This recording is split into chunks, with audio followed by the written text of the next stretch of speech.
Hello बच्चों। तो पिछले वीडियो में हम लोग पाराबोला का लेक्चर 1 के बारे में पढ़े। आज हम लोग पाराबोला का लेक्चर 2 पढ़ेंगे, जिसमें पहला टॉपिक है different forms of parabola. Different forms of parabola. 4 parabola के बारे में हम लोग पढ़े थे।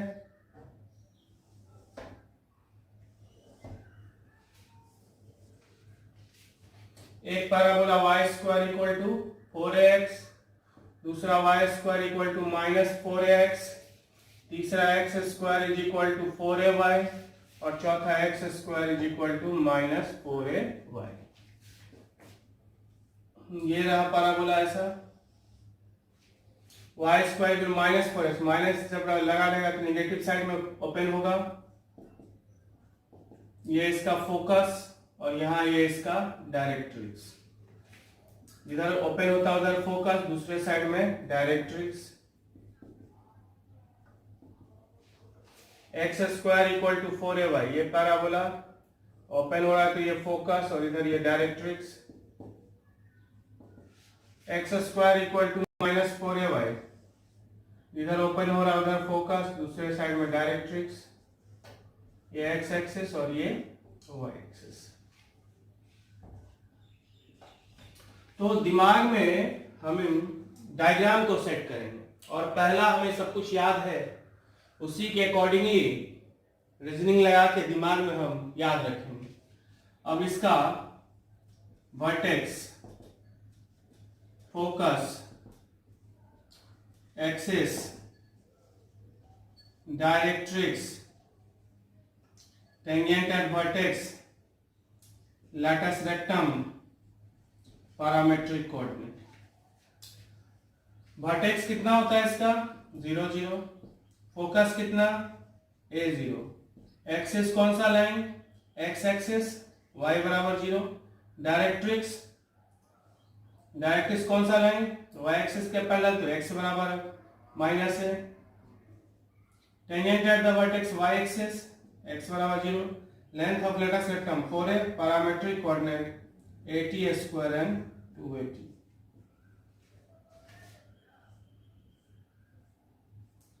जब पहला याद है तो दूसरा का डायग्राम दिमाग में जस्ट फिट करके रखेंगे। थोड़ा सा पलट गया, वर्टेक्स तो वहीं पर रहा 0 0, फोकस इस साइड आ गया निगेटिव साइड में तो -0, एक्सिस वही है तो y इक्वल टू 0, डायरेक्ट्रिक्स अब पॉजिटिव साइड में चला गया तो x इक्वल टू है, टेंजेंट एट द वर्टेक्स वही लाइन है तो x equal to 0, length of latus rectum में कोई चेंज नहीं 4 है। पैरामेट्रिक कोऑर्डिनेट जब माइनस लगेगा तो स्क्वायर टर्म में माइनस लगेगा, याद रखेंगे -80 स्क्वायर और 280। तीसरा parabola x square is equal to 4ay। अब किस तरह से बदल रहा है उसी के हिसाब से हमने पहले कहा डायग्राम को दिमाग में सेट करो। y square equal to 4x पहला ये है, दूसरा माइनस लगा तो रिवर्स कर गया। X square equal to 4y, positive है तो पॉजिटिव साइड में खुला, निगेटिव है तो निगेटिव साइड में खुला। इसका वर्टेक्स कितना 0 0, फोकस अब y एक्सिस पर फोकस हुआ तो x coordinate 0 and y coordinate है। एक्सिस कौन सा लाइन है y एक्सिस तो x बराबर 0, डायरेक्ट्रिक्स नीचे x एक्सिस के पैरेलल तो y इज इक्वल टू नीचे है तो माइनस है, tangent at the vertex x axis y equal to 0, length of latus rectum 4 है।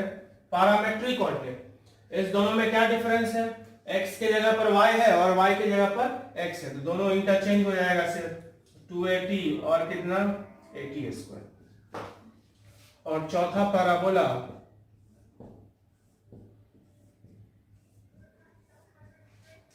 वर्टेक्स कितना 0 0, फोकस कितना निगेटिव साइड में तो 0 माइनस है, एक्सिस कौन सा लाइन y एक्सिस x बराबर 0, डायरेक्ट्रिक्स ऊपर चला गया तो y is equal to a, tangent at the vertex x axis y is equal to 0, length of latus rectum 4 है, इसी में माइनस लग रहा है तो स्क्वायर वाले में माइनस लगा दो, तो क्या हो जाएगा 280 और -80 स्क्वायर।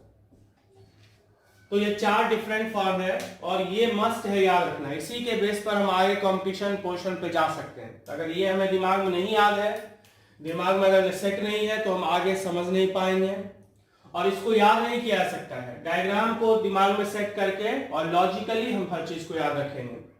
जैसे पहला पैराबोला का हम हर चीज जानते हैं, ये वर्टेक्स है 0 0, focus A0, axis x axis, directrix x = -a, tangent at the vertex y axis x = 0, length of latus rectum हमने डिराइव किया था 4a और पैरामेट्रिक कोऑर्डिनेट को भी डिराइव किया था 80² और 280।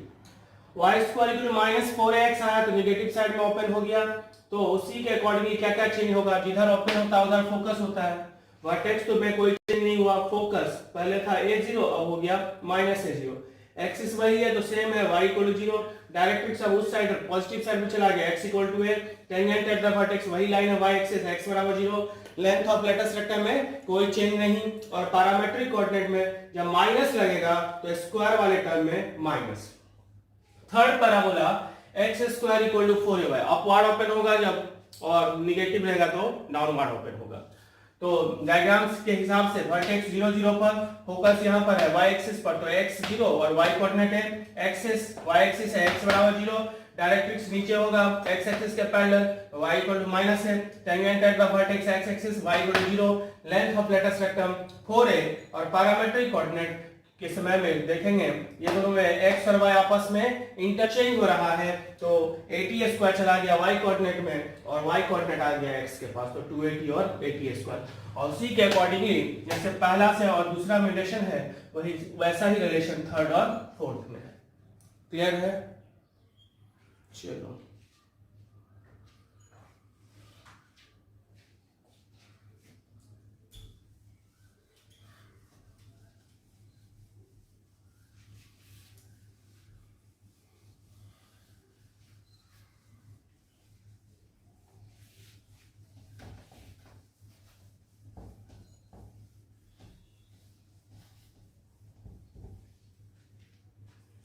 नेक्स्ट है पैराबोलिक कर्व।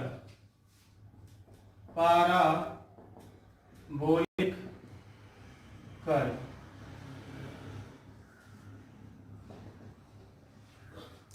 दो पैराबोलिक कर्व होता है, एक y = ax² + bx + c और दूसरा x = ay² + by + c। ये इस वाले पैराबोला को हमने basic tools of math lecture 4 में हम लोग इसके बारे में पढ़े, इसका डायग्राम भी खींचे। तो y = ax² + bx + c है और इसको डिराइव करके हम लाए थे x + b/2a का whole square = 1/a × y + d by कितना 4a। और हमने सब कुछ निकाला था, वर्टेक्स का कोऑर्डिनेट कितना था -b/2a and -d/4a। Axis x² = 4ay का एक्सिस कौन सा लाइन होता है, y एक्सिस, x = 0 यानी यहाँ पर x + b/2a = 0 यानी x = -b/2a, that is parallel to y axis, parallel to y axis।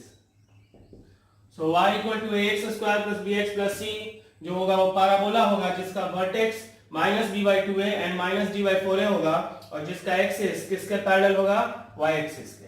तीसरा length of latus rectum LR, x² = 4ay से अगर कंपेयर करें तो 4a होता है लेंथ ऑफ लेटेस्ट रेक्टम जो कितना के बराबर होता है 1/a के, क्योंकि लेंथ है माइनस में नहीं हो सकता इसलिए यहाँ पर क्या लगेगा mod. So length of latus rectum = 1/mod।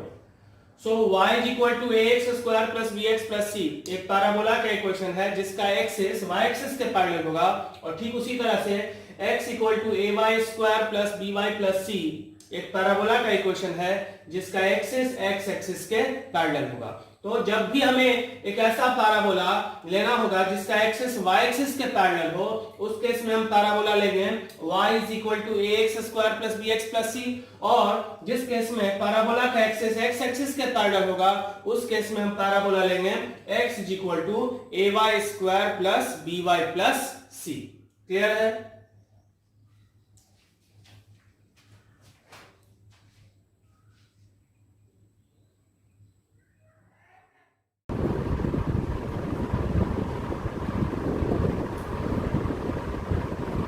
Next topic है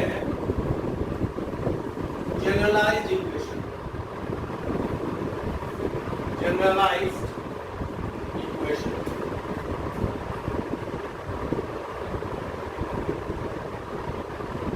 जनरलाइज्ड इक्वेशन ऑफ पैराबोला। तो चार स्टैंडर्ड इक्वेशन के बारे में हम लोग पढ़े। y square equal to 4x, y square equal to minus 4x, x square is equal to 4ay and x square is equal to minus 4ay। हर एक form का अपना अलग अलग फॉर्मूला लिस्ट है। इसके करस्पॉन्डिंग इस generalised equation y minus beta का whole square equal to 4a into x minus alpha, इसका y माइनस बीटा का whole square is equal to minus 4a into x minus alpha, इसका x minus alpha का whole square is equal to 4a into y minus beta, और इसका x minus alpha का whole square is equal to minus 4a into y minus beta. अब फिर से इसको हम कैपिटल Y मान लेते हैं और इसको कैपिटल X मान लेते हैं। तो ये फॉर्म हो गया y square is equal to कितना 4ax, ये हो गया y square is equal to minus 4ax, ये x square is equal to 4ay और ये x square is equal to minus 4ay। ये इस फॉर्म से मैच कर रहा है, तो इसको डील करते समय इसका सारा फॉर्मूला यूज करेंगे। इसके लिए इसका फॉर्मूला यूज होगा, इसके लिए इसका यूज होगा और इसके लिए इसका यूज होगा। तो हम एक को देखते हैं कि कैसे हम लोग यूज करेंगे। तो जैसे इसका करना है वर्टेक्स, लिखने का तरीका ये होगा कि इस फॉर्मूला लिस्ट में सबसे पहले तो ये फॉर्म इस फॉर्म से मैच कर रहा है, तो इस पैराबोला के लिए सारा जो डेटा यूज होगा वो इसका, और लिखने का जो तरीका होगा जो इक्वेशन के फॉर्म में था उसको इक्वेशन के ही फॉर्म में लिखेंगे, जो कोऑर्डिनेट के फॉर्म में था उसको भी अब हम इक्वेशन के फॉर्म में लिखेंगे। कैसे? जैसे वर्टेक्स होता है कितना इसका 0 0, दैट इज यहाँ पर 0 0 ना लिख के लिखेंगे x बराबर 0 एंड y बराबर 0। कैपिटल X कितना के बराबर था x माइनस अल्फा बराबर 0, y कितना के बराबर y minus beta. So x equal to alpha and y equal to beta. तो वर्टेक्स का कोऑर्डिनेट कितना हो गया अल्फा बीटा। दूसरा फोकस, फोकस क्या होता है a0, फोकस कितना होता है a0, तो x इक्वल टू a होगा and y equal to 0। x का मतलब x minus alpha is equal to a and y का मतलब y minus beta equal to 0। तो x बराबर कितना alpha plus a and y बराबर कितना बीटा। सो फोकस का कोऑर्डिनेट कितना हो जाएगा, फोकस का coordinate alpha plus a comma beta. तीसरा axis, y square equal 4ax का एक्सिस कौन सा लाइन होता है x axis, that is y बराबर 0। लेकिन यहाँ capital Y equal to 0 means y minus beta equal to 0 means y equal to beta, that is parallel to क्या x axis. चौथा टेंजेंट टाइप ऑफ वर्टेक्स कौन सा line होता है y axis, यानी x इक्वल टू 0, यहाँ capital X equal to 0 means x minus alpha equal to 0, that is x बराबर कितना alpha. Length of latest vector में कोई चेंज नहीं 4a और 6 पैरामेट्रिक कोऑर्डिनेट। तो y स्क्वायर इक्वल 4ax का पैरामेट्रिक कोऑर्डिनेट क्या होता है 8a स्क्वायर और कितना 2a। तो capital X equal to AB square and capital Y is equal to 2AB। Means X minus alpha is equal to AB square and Y minus beta is equal to 2AB। So X is equal to alpha plus AB square and Y is equal to beta plus 2AB। So parametric coordinate कितना हो गया, alpha plus AB square and beta plus कितना। तो जैसे इस form को हम लोग डील किए वैसे ही इसको डील करने के इसका फॉर्मूला लिस्ट यूज करेंगे, इसको डील करने के इसका फॉर्मूला यूज करेंगे और इसको डील करने के इसका फॉर्मूला लिस्ट यूज करेंगे। तो अब डिफरेंस क्या है, स्टैंडर्ड इक्वेशन के केस में पैराबोला का वर्टेक्स का एक्सिस क्या था, एक्स एक्सिस या वाई एक्सिस था और वर्टेक्स ऑरिजिन पर था। जबकि जनरलाइज्ड इक्वेशन के केस में पैराबोला का एक्सिस एक्स एक्सिस के पैरेलल और यहाँ एक्स एक्सिस के पैरेलल और यहाँ पर वाई एक्सिस के पैरेलल। मतलब जनरलाइज्ड इक्वेशन में एक्सिस जो होता है वो एक्स एक्सिस या वाई एक्सिस के पैरेलल होता है, जबकि स्टैंडर्ड इक्वेशन के केस में एक्सिस या तो एक्स एक्सिस होता है या फिर वाई एक्सिस होता है। तो जब दिया रहेगा एक्सिस एक्स एक्सिस या वाई एक्सिस के पैरेलल है तो उस केस में हम लोग जनरलाइज्ड इक्वेशन यूज कर सकते हैं। लेकिन जब दिया रहेगा एक्स एक्सिस के पैरेलल एक्स एक्सिस ही है और वर्टेक्स भी ऑरिजिन पर है, उस केस में डायरेक्ट हम स्टैंडर्ड इक्वेशन यूज कर सकते हैं। तो जहां स्टैंडर्ड यूज कर सकते हैं वहां जनरलाइज भी यूज कर सकते हैं, लेकिन जहां पर जनरलाइज यूज होगा वहां पर स्टैंडर्ड इक्वेशन यूज नहीं होगा। स्टैंडर्ड इक्वेशन तभी यूज होता है जब एक्सिस एक्स एक्सिस या वाई एक्सिस हो, साथ ही वर्टेक्स कहां पर हो, ऑरिजिन पर। लेकिन जनरलाइज्ड इक्वेशन का यूज वहां पर होता है जहां एक्सिस एक्स एक्सिस या वाई एक्सिस के पैरेलल हो, साथ में ऑरिजिन कहीं पर भी हो सकता है, उसके लिए कोई बाउंडेशन नहीं। क्लियर है?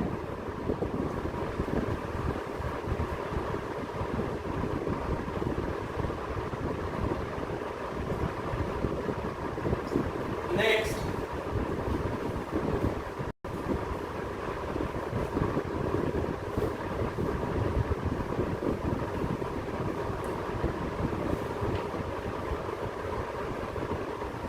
General equation, general equation of parabola. यहां हम पैराबोला का हर एक चीज जनरल लेते हैं। एच के मान लिया फोकस और डायरेक्ट्रिक्स मान लेते हैं L X plus M Y plus N equal कितना 0। यहाँ भी कंडीशन वही आएगा, पीएस बराबर कितना पीएम। तो पीएस इज इक्वल टू कितना PM.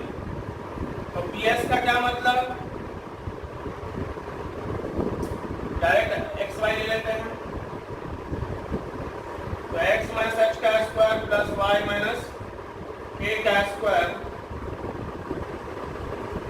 is equal to Lx plus My plus n by Ls square plus Ms square, square ले लीजिए।